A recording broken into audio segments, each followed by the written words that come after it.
Okay, good evening everyone, and welcome back to another week in the weekly Parsha. And we're holding by PARSHAS TZAV, but besides holding by PARSHAS TZAV, we're also in between Purim and Pesach. And it's a very interesting year in Halacha because this is a year where there's a double month of Adar, and that means that there were 2 months before we get to the month of Nisan. And the Gemara itself asks the question that when you have a year with a double month of Adar, so which month are you going to celebrate Purim in? Should you celebrate it in the first month of Adar, which is the normal way that we would celebrate, where it's always connected to the month that comes before Shvat? Or should you celebrate Purim in the second month of Adar, which will also be the way that it normally is, where it always precedes the month of Nisan? So which one should you celebrate? Now, of course, we know the answer already because we just did it. We just celebrated Purim this past week on Sunday, and Monday was Shushan Purim in Eretz Yisrael, and so we know that we do it in the second month of Adar when you have 2 months. And the question the Gemara would like to know is, what is the difference? Why would I do one over the other? So the Gemara has the following discussion. And the Gemara says like this, that the reason that I would think that you're going to celebrate Purim in the first month of Adar instead of the second one is because we have a famous concept in Halacha called Ein Mavirin ala Mitzvos, which means you never pass up the opportunity to do a mitzvah. Somebody gives you an opportunity to do a mitzvah, you never pass it by, you grab on as soon as you possibly can. For example, when we light the menorah on Hanukkah. So one of the things that we have to do, whether you're aware of this halacha or not, is you always have to stand off to the left a little bit every night that you're lighting the menorah, because you want to make sure, since you have to light the new candle every night first, you want to make sure that you're always standing a little bit before the new candle so that the first candle that you hit is the new one. Because if you were standing over here and you have to reach back to over here to the new candle, so you're going to pass up all the mitzvahs that are over here. Ein ma'avirin ala mitzvahs. We never pass over an opportunity to do a mitzvah. If a person comes to shul in the morning and we know that we usually put on our talis first, and then our tefillin, right? First you put on the talis, and then the tefillin, that's the order that it goes in. But if you made a mistake and you reached into the bag and you pulled out your tefillin before your talis, ein ma'avirin ala mitzvahs, we don't pass up a mitzvah. You put on the tefillin before you put on the talis. Famous concept in Shas. So what does that mean? Comes along the Yom Tov of Purim. There's 2 months of Adar. We're not sure which one should we celebrate Purim in, the first one or the second one. Says the Gemara, celebrate in the first one. Ein ma'avirin ala mitzvahs. Don't pass up the opportunity. Adar Aleph comes along. You could read the Megillah. You could give shalach manais. You can matanas levyonim. You mishta v'simcha. You can drink. You can be merry. Do it in the first month. The other opinion in the Gemara is, that's true. Of course, we hold of Ein Ma'avirin ala mitzvah. We're not going to pass over the opportunity for a mitzvah. Nevertheless, says the Gemara, there's another concept over here that we're trying to fulfill.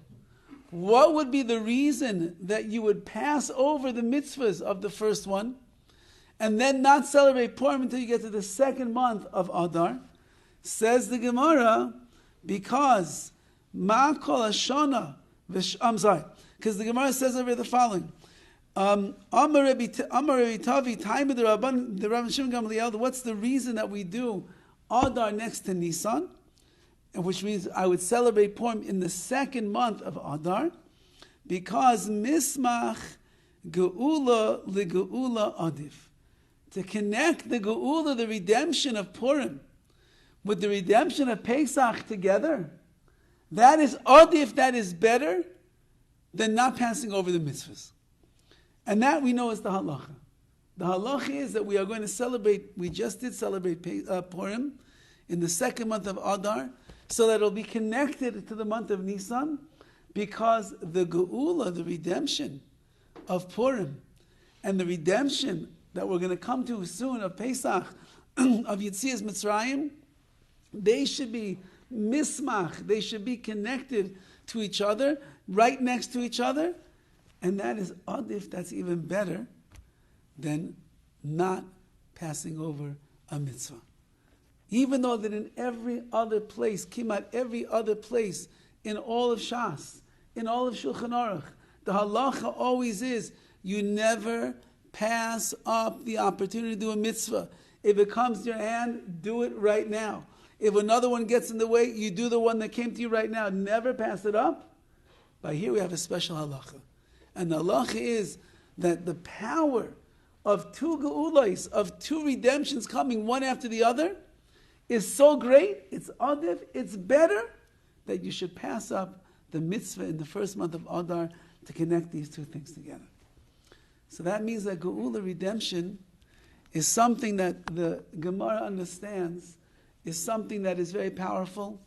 Geulah, redemption, is something that is very profound to Klal Yisrael. The Geulah, the redemption that took place in Purim, and the redemption that took place in Pesach, seemingly have a connection with each other, and therefore we will always celebrate Purim in the second month of Adar, and then we will celebrate Pesach right afterwards, because we'll be mismach, we will connect these two redemptions to each other. So, what is the nature of these geulahs, of these redemptions, of why it is that it's such a powerful package that HaKadosh Baruch Hu has given us, that he says, we must ensure that these two things are going together one after the other. In the beginning of this week's Parsha, the Pasuk says, TZAV es Aaron ves banav, command Aaron and his children, Leimor zois Torah ha'olah. This is all the laws dealing with the olah, the elevation offering, and so on and so forth. So Rashi's bothered over here, in the very beginning of the Parsha.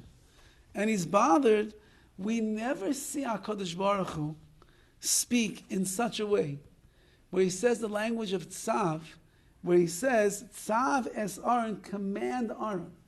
It always says, Vayomer Hashem el Moshe leimor.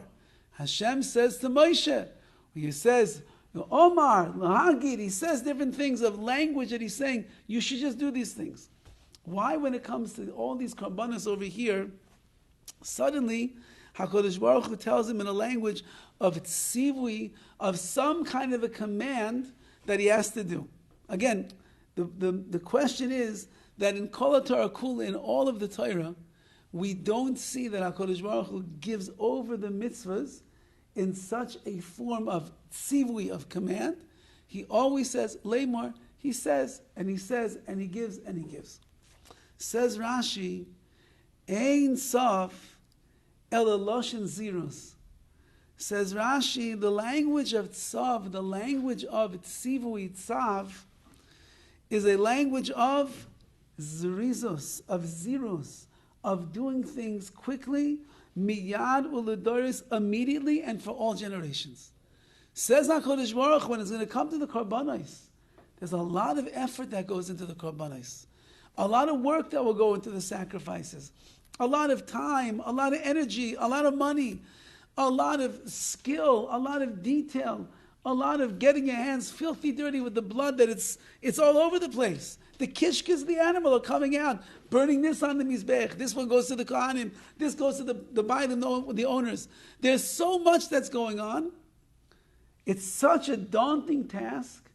Says the Torah, you need to know that this is something that you have to do bezirus, you have to do it bezrizos, you have to be alacritus. You have to be zealous. You have to be someone that is going to grab the bull literally by the horns over here for the sacrifices, and you're not going to delay. Because when there is a very big task in front of a person, and all the women can relate to this as Pesach cleaning is coming up, when there is a very big, and the husbands can also relate because they're expected to not only pitch in, but do the whole job, that they should know that when there is a big task that is in front of a person, and you see all of the details that is going to require, all of the hours, you begin thinking to yourself, how much I'm going to have to do. And there's a famous sefer called Chaysin Yeshua, and in this sefer he brings down a beautiful chazal. And he says that if a person wants to learn, they decide they want to learn Shas. Okay? Shas is a big task. Thousands, 2,011 pages, something 2,911 pages, many pages. It's a big task. And a person says, how am I ever going to do that? So many pages, thousands and thousands of pages. How am I ever going to do that? It's impossible. So of course, the simple answer is, it's only one page at a time. No one's telling you to learn 2,911 pages today. We're telling you to go one page at a time. That's the beauty of Daf Yomi. It's a daf a day. 7.5 years. You keep building up over and over and over. Eventually you're going to get there. So the Chaysin Yeshua says he says there was once a fellow who walked into a room and he sees a loaf of bread hanging in midair. Some kind of magical trick. And he's like, how in the world am I going to get that loaf of bread down? So he's looking around. How am I going to get it? He has nothing. How am I going to get it? And he thinks to himself, if the loaf of bread got up there, then it must be that there's a way to get it down from there as well. And so he takes a chair and he puts the chair under the bread and he stands up on the chair and he pulls it out of the air and he has a loaf of bread to eat. Says the Chaysin Yeshua, there are many things that are like out of our league. They seem so far and so distant from what we're going to be able to accomplish and be able to do. And it's daunting. It's big. How are we going to do everything? It's one little step at a time. But, says the Torah, TZAV means Lashon Zirus. If you want to accomplish, if you want to do, if you want to achieve, if you want to succeed, you can't sit back on your laurels and wait for it to happen. You must jump to the opportunity, and with zrizas, with alacrity, a person must do it. Says Rashi, Zirus miyad uledoros, for all generations, all of the Kohanim would have to excel in this midah, in this trait, where they are going to be zores, to do the ratzon, to do the will of HaKadosh Baruch Hu. Now, why is it that we all know ourselves, as I've incriminated myself many times in this class over all of my shortcomings, as I continue to, especially now, it's time for Pesach cleaning, and you have like those drawers or those shelves that you don't touch the whole year. You know those drawers? You have them in your house? Yeah? You don't touch them the whole year. And there's like piling up papers, piling up receipts, piling up some old candies and some lozenges, piling up some old pens that don't work for 6 years. You think maybe next year is going to work, so you just leave it there for another year. All the things that are piling up. So then your wife starts telling you, it's Pesach is coming. You have to clean the shelf. Yeah, I'm going to get to it. Pesach is, it's coming. It's in a few weeks. You have to clean the shelf. I know. I'm going to get to it. Pesach is tomorrow. You have to clean the shelf. Yeah, I'm going to get to it. Don't worry. By B'dikas Chametz, when I'm checking, I'll do the shelf also. So then you start cleaning off the shelf, and you start going through all the papers that are there. Besides that, you can't believe what you wasted all of your money on when you look at the receipts. You start finding all those to-do lists. And all the notes that I have to do this, I have to do this, I have to do this, I have to do this.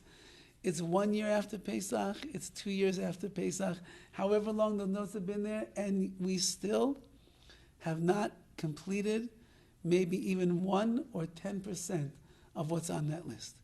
Why not? If we put it on the list, it must be something important to us. If we said I have to do this, it must mean I felt that I had to do it. So how come it is that we always have these plans? We always have these goals. We always have these aspirations. We have these great things that we want to accomplish in our lives, things that we think that we're going to do. And then, push comes to shove, we look back 1 year, 2 years, 5 years. I didn't do that, I didn't do that, I didn't accomplish this. Why not? If it's valuable, if it's chashiv, if it's important to a person, why does a person not follow through? And the answer seemingly is what Rashi is saying in the beginning of the Parsha, because we lack the midah of zrizas, of doing things quickly. The minute that you allow something to wait, and the minute that you don't take advantage of your hisoirus, of your inspiration, and your will and your rutzon to go and do it, as we all know, the excitement and the enthusiasm fades away, and before you know it, you did not accomplish what it is that you want to accomplish.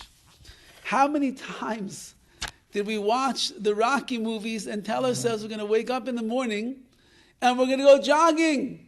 We don't have to run up the stairs in Philadelphia over there. We're going to go jogging. We're going to be mean and lean. We're going to fight. We're going to do all these things. How many times do we tell ourselves that? We get so inspired that night. Then we wake up in the morning and it's right back. It's right back to the Danish and the coffee and the sugar and the pizza for lunch and the steak for dinner. And we're not the Italian stallion. We are the Italian whatever we'll call ourselves. We are certainly not that. How come? How come the night before we were so excited? We're pumped up. We're going to make a change in our life. And the next day we don't do anything. How come? So one of the authorities on the midah of zrizus, of being zealous and alacritous and doing things quickly, is the Mesilas Yesharim, the Ramchal. He has chapters dedicated to this midah so that we should be able to understand what is the struggle and what are we trying to accomplish. And he writes over the following idea. And he says like this. I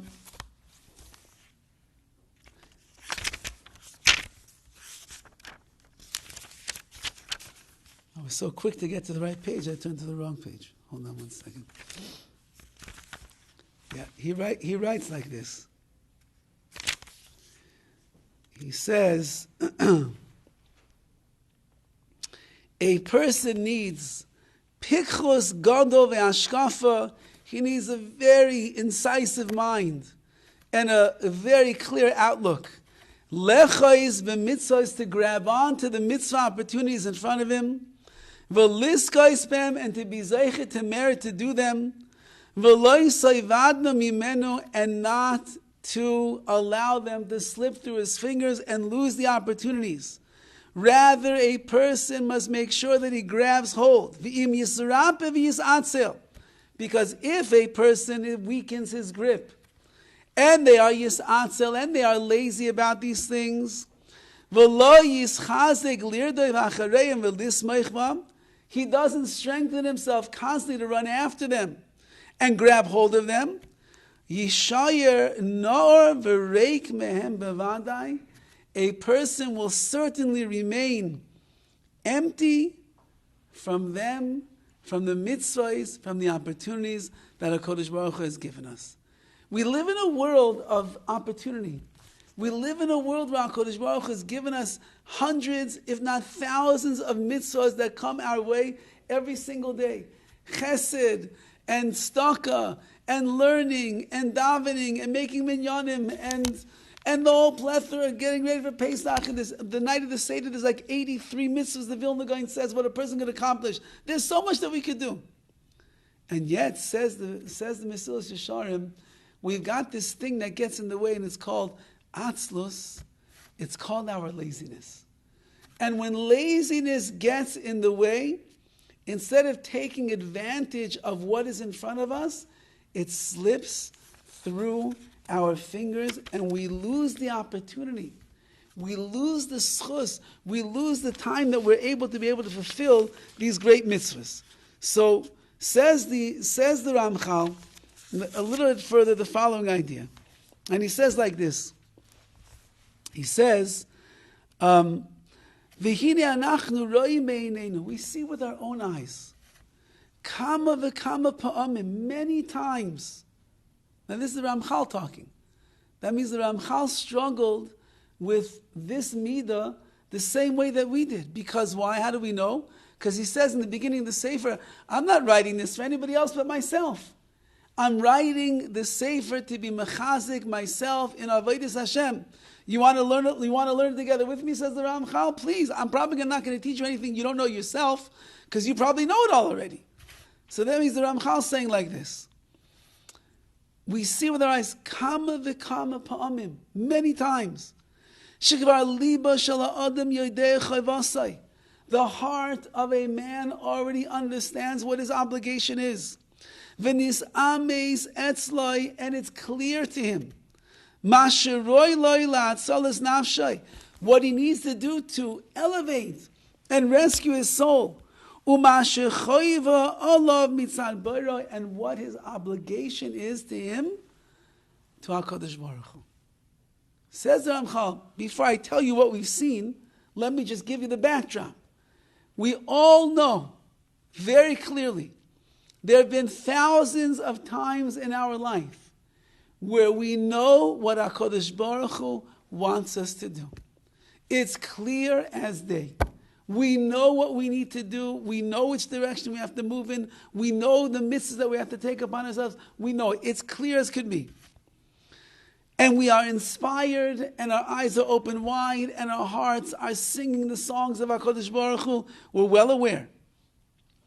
V'afal pikein, and even though we're so fired up, and we're so charged up, and it's so clear to us what HaKadosh Baruch Hu wants us to do, and if you'd ask me, should I do that? Yes, we should do it. Yanichehu, we still leave the mitzvah or the opportunity by the wayside.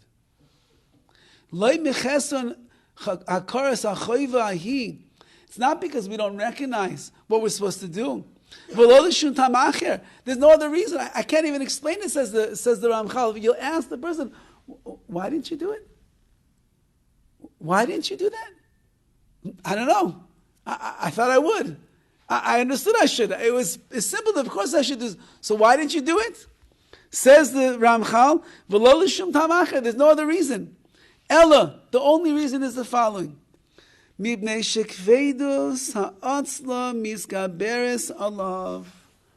heaviness of one's laziness strengthens itself over the person. And he says, let me just eat a little bit. I just have to sleep a little bit. It's so hard. It's like in the olden days when Makor Chaim had a hard time getting a minyan. Baruch Hashem, now we have 10 people, we don't have to worry. But in the olden days when there's a hard time getting a minyan, I remember many, many nights standing on the bridge over there by the old shul. And we're trying to make a 9 o'clock minyan or a 9:30 minyan. And we're like 8 people. And you call, hi, yeah, Rabbi, what do you want? I said, well, we're trying to make a minyan. Are you available? When? Tomorrow. I'm calling you in advance for tomorrow. When? Right now. We're trying to make a minyan right now, and we're missing a couple of people. Do you think that you could make it? Says well, I took off my shoes already. It's late. I'm tired. I'm really tired. I'm sorry. I'm busy right now. Says the Ramchal, you know that you should be going to the minyan. You know that you should do the mitzvah. You know that you should say the bracha. You know you should work on your midas. You know that you need to take care of this and take care of that. You know all of that.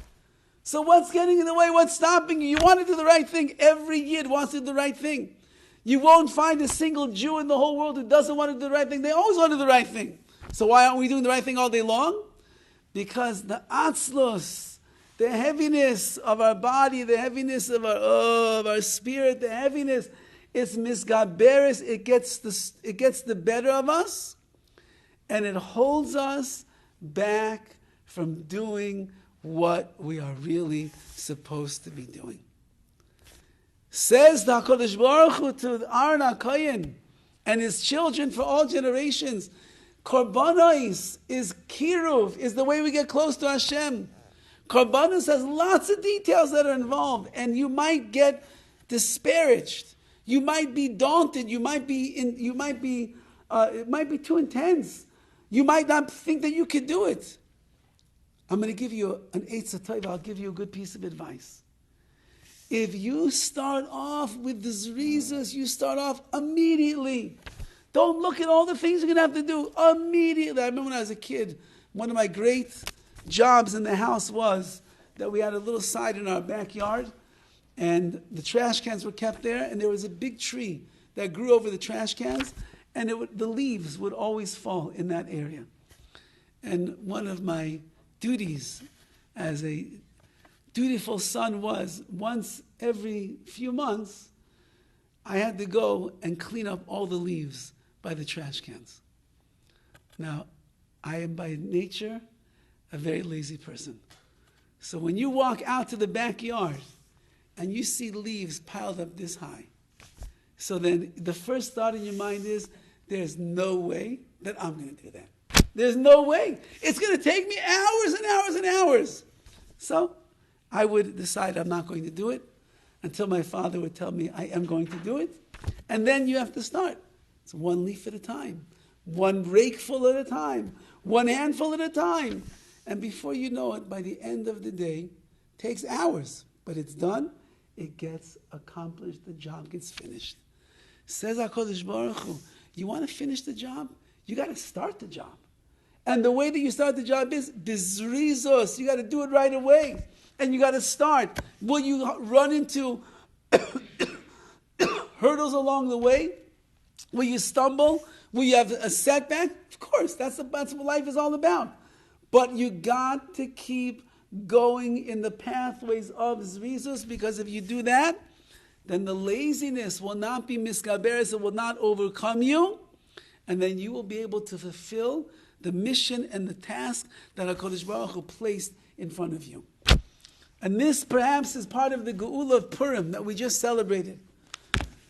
Esther Malka is the poor woman that is stuck in the palace of Achashverosh, and the Haman and Achashverosh, they have their evil plans, their sinister plans. They're going to destroy the Jewish people.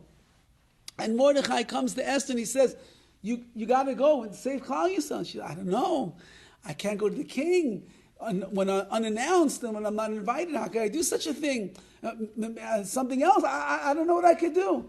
And Mordechai tells her, Ki'im hacharesh tacharishi ba'eis hazais. If at this pivotal moment in your life, where you need to rise to the challenge and grab the bull by the horns and do what you need to do, you remain quiet and silence. I promise you, says Mordechai, salvation and the rescue for the Jewish people will come from someplace else. The at ubeis avich, and you and your father's house, toivedu, it will be lost forever. Umi yoidea, who knows, im le'eis kazois higatu lemalchus, maybe for this moment in your life. That's why you became the queen, together with the Achashverosh. Meaning, says Mordechai, don't think about what you need to do. You just got to do it right now. And you need to take advantage of this moment of inspiration, of this time that Klal Yisrael is in, where the enemy is looming over our heads. There's mass destruction coming our way. Maybe this is the whole reason why you were born and put into this world right now. Don't miss the chance. And if you delay, and you stop, and you think, what am I doing? Should I do it? What does the king want? There's a ma'aseh with the Arizal. The Arizal once came to his great Talmidim in Sfas on Erev Shabbos, Friday afternoon. And he told to his great Talmidim, come, let's go to Yerushalayim for Shabbos. And the Talmidim, Yerushalayim? You know what it was like in those days? You couldn't get in a car. You couldn't take a taxi. You couldn't take a train. You had to go by horse and by wagon. And Sfas to Yerushalayim was a long travel. It was a long journey. And they said, well, for Shabbos? They looked at the watch for Shabbos? He said, yes, let's go right now. They said, okay, let's just go tell our wives and tell the kids we're not going to be home for Shabbos. We're going with the great Rabbi, the Arizal. And he said, you lost it. You lost the opportunity. And they said, what opportunity? And the Arizal told him, Mashiach Tzidkenu was about to come. And he was going to come if you would have had the bitachon, and you would have had the trust and the faith, and you would have gone like that with Jesus. But because that you delayed, Mashiach is not coming right now. When does Geulah come to Klal Yisrael?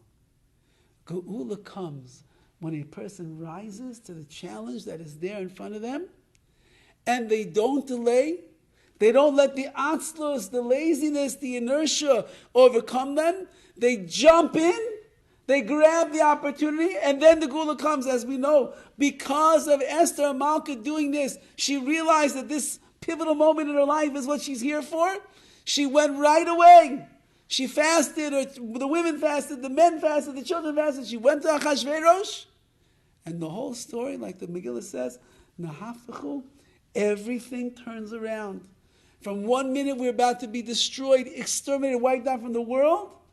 In the next minute, Klal Yisrael, Esther, Mordechai, we're on top. Everything else turns on its head. We destroy our enemies, and we end up becoming the nation that celebrates every single year the Nisim, the miracles of Purim. Why did the miracle happen? She didn't delay. Because when you delay, like it says, you get lost. You lose the opportunity. You can't make it. But when a person grabs hold immediately, HaKadosh Baruch Hu rewards them. That the Geulah, the redemption, whatever that hatzlacha, that success, what they need, it comes their way. And that also is the same idea that we see with the Geulah of Mitzrayim, Yitzias Mitzrayim itself. The Pasuk says in PARSHAS Boy, the Pasuk says when it comes to eating of the Korban Pesach, V'kacha toichlu oisoi masnechem chagurim na'alechem beraglechem. You're going to eat the Korban Pesach. V'achaltem oisoi b'chipazoin Pesach hu l'Hashem. And you will eat the Korban Pesach b'chipazoin. What does chipazoin mean? Says Rashi, umehirus. You're going to eat it quickly. Why? Because it's Pesach hu l'Hashem. It is an offering to Hashem. Says the Chizkuni on these words, V'achaltem oisa b'chipazayin. You know why you must eat the Korban Pesach quickly on that night? Shai b'chipazayin teitzei mimitzrayim. Because when the Geulah is going to come to the Jewish people, when they were there already 400 years in Mitzrayim, 210 years of back-breaking slavery, assimilation, misery, downtrodden, destroyed, broken people. But when the Geulah is going to come, says the Torah, b'chipazayin, it'll be in an instant. There will be no delays. Like it says later on in the Pasuk, V'yoifes habatzek asher hotziu mimitzrayim. They baked the batzek, the dough that they took out of Mitzrayim, ugois matzos. They baked matzahs. Why? Ki lo chametz. It wasn't chametz. It didn't rise. Ki gorshum mimitzrayim. They were sent out of Egypt. V'lo yachlu lismameya. There was no time to delay. V'gam seder lo yasalem. They didn't even bring provisions with them. When the Geulah comes, when the redemption comes, it's got to be like that. There's no time to waste. Because if you waste, you're going to miss it. If you waste, anybody ever play like these games that they have in the arcades? Where you're trying to get like a coin into the hole, and if you get into the hole, you get like 1,000 tickets. Those games. I don't know. Maybe you don't go with your grandkids. You don't take the grandkids, the kids. You see, that goes into the hole over there. Says so. You have to be precise. It's not luck. It's precision. You have to know exactly when to release the coin so that the coin will be able to go into the hole and you'll be able to win all the tickets. Geulah is precision. It's not when you want the Geulah to happen. It's when HaKadosh Baruch Hu is ready to bring the Geulah. And when is HaKadosh Baruch Hu ready to bring the Geulah, the redemption to Klal Yisrael? When it's the right time. And when it's the right time, you can't wait. Because if you wait, you're going to miss it. Like Mordechai told Esther, you and your father's house lost. You're gone. Klal Yisrael, don't wait. You got to go. Eat the Korban Pesach quickly. Because the Geulah is coming b'chipazon quickly. There's no time to waste. The same thing is in our lives. When HaKadosh Baruch Hu puts an opportunity in front of us, He gives us a chance to accomplish, to do. He gives us a mitzvah. He gives us an event. He gives us opportunities for ruchnias, for spirituality, for spiritual growth, for perfecting ourselves, our midos, our chesed, our rachmanis, all the different things that we have. He gives a chance. Says HaKadosh Baruch Hu, TZAV, you better do it b'zrizos, because it comes and it goes. The shear comes and the shear goes. The Yom Tov comes and the Yom Tov goes. Pesach, if you don't get ready for Pesach beforehand, what are you going to do? How are you going to sit down and eat matzah on Pesach if you don't know the Rav Moshe Feinstein, Zecher Tzadik Livracha, was a little man like this, maybe 5 feet, maybe 5 feet, maybe he's even 4'11". He was a short man, but he was big in Ruchnius. They said that 1 year by the matzah factory, all the halachas in action in a matzah factory, if anyone's ever been in one, there's so much going on. You have 18 minutes to make a batch of matzah. In those 18 minutes, there is so much action, there's so much going on. And you have to make sure that everything is working the way that it should, to make sure that there's not 1 ounce of chametz that will get into that matzah. Rav Moshe Feinstein was there with many other people, and he's being like mashkiach, watching over everything. They said he was moving so fast through the factory.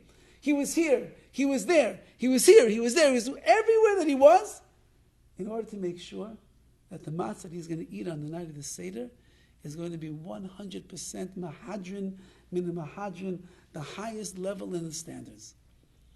In all of our opportunities of mitzvahs that Hashem sends us, in all the chesed that we could do, all the tzedakah that we could give, all the davening that we can have, everything, you name it, the shabbosim that we can keep, and the yom tov that we can do in the right way, and the halachas that we can learn.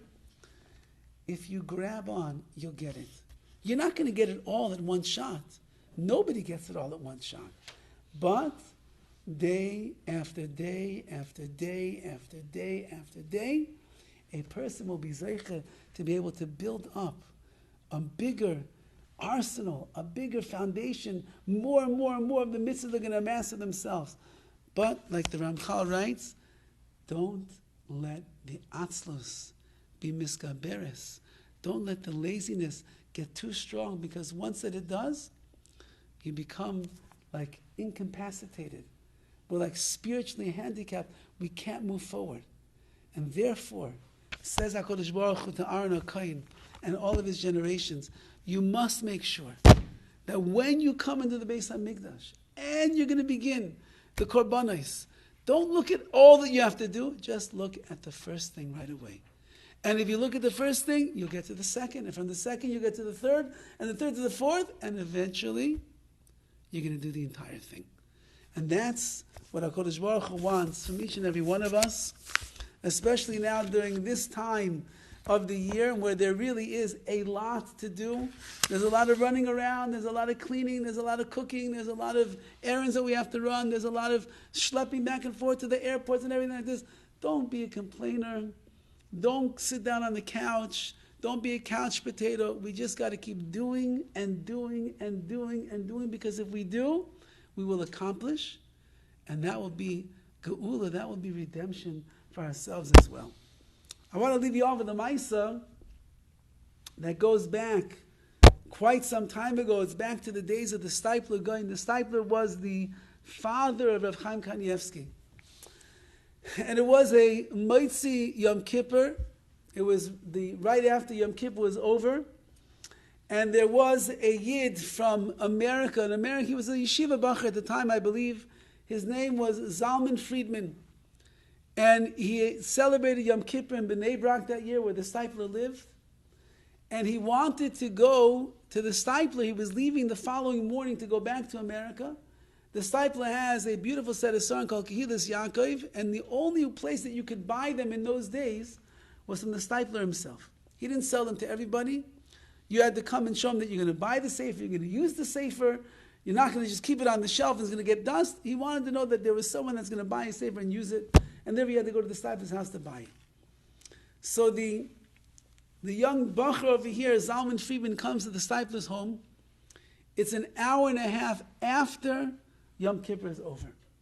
And this is one of his final stops before he's going to go back to his apartment, pack his bags, and go to the airport at 5 o'clock in the morning.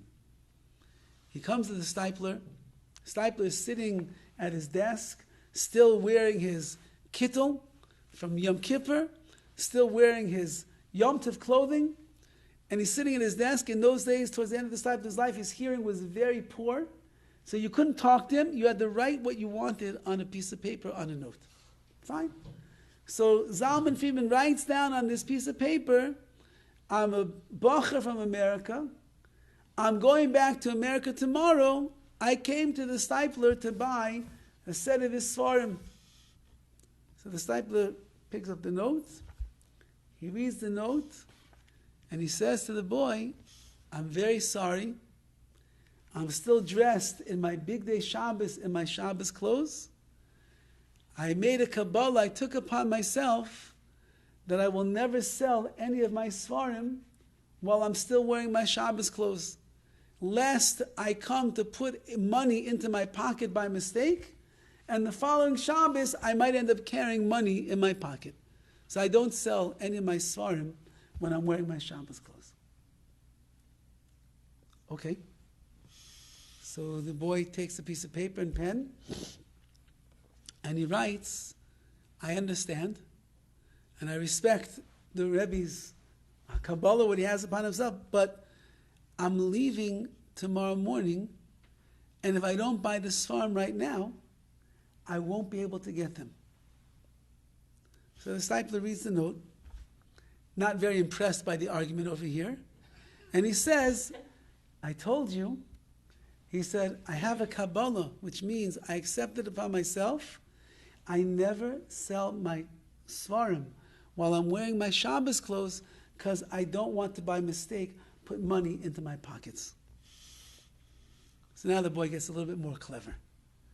And he writes back, I will watch the Rebbe to make sure that he does not put the money into his pockets. So I will be your shomer, I will be your guardian to ensure that even though that you're going to sell me the sefer and I'm going to give you the money, you for sure are not going to put the money into your pockets. You'll leave it in the table, you'll put it on the drawer. You won't have to worry that you won't have money in your pockets next week on Shabbos. The disciple reads the note and he's still not impressed. And he said, a Kabbalah is a Kabbalah, I'm sorry.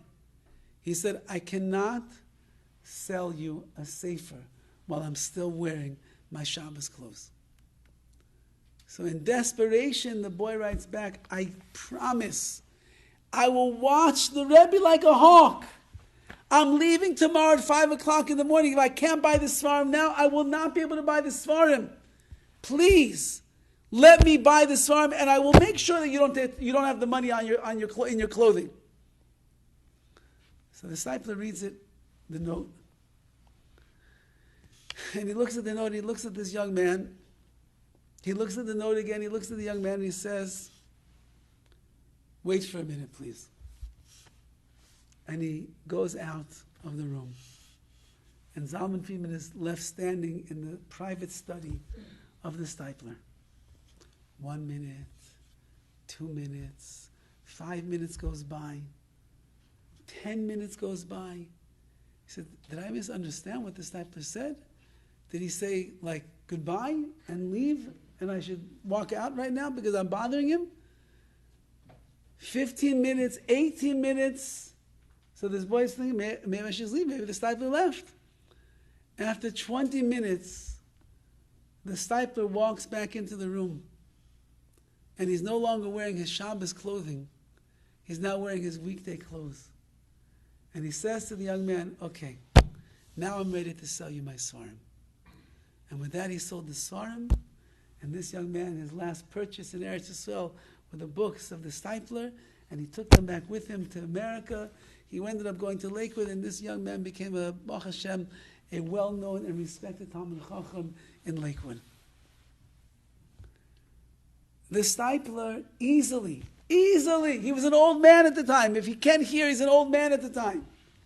Easily could have told him, what do you want from me? I'm an old man. I told you, I don't sell Svarim when I'm wearing my Shabbos clothes. Have a safe trip. Nesiat Tova. But the Stipler was a Zoris. He was someone with alacrity. He was someone who had an opportunity to do a chesed for another Jew.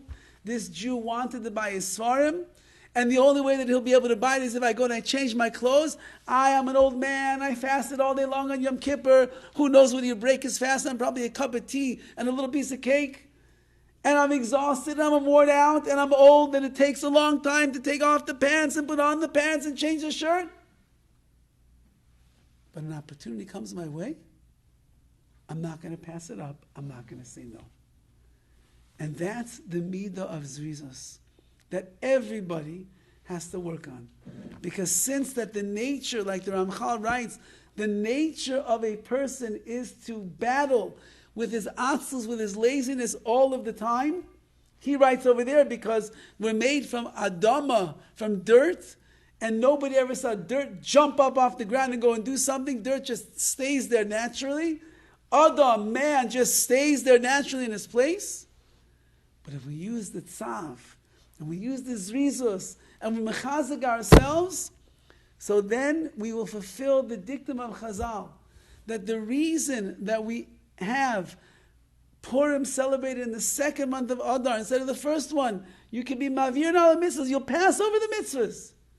Because mismech Geulah la Geulah. And what does that mean? The great Geulah of Purim that came with Esther Amalka, who rose to the challenge, and she grabbed the opportunity. She did not delay, so she wouldn't be lost. She saved all of Klal Yisrael. That's one Geulah. And the second Geulah is, after 400 years of misery in Mitzrayim, Hashem said, when I'm ready to bring it, it's going to be like this. You eat the Korban Pesach, you grab the dough, you don't delay, and I'm bringing the Geulah to Klal Yisrael as well. And the schus of those two Geulas, says the Megillah, that's why we celebrate Purim and Pesach back to back. Should be a chizuk for us, our own personal lives that we have. Everybody needs their own Geulah. Sometimes the Geulah is right there in front of us. We're just not taking advantage of the opportunities that Hashem is sending our way. And Yetz Hashem, we should find our own personal Geulah, and we should have the ultimate Geulah for all of Klal Yisrael, with the Geulah Shleima B'mheira V'yameinu.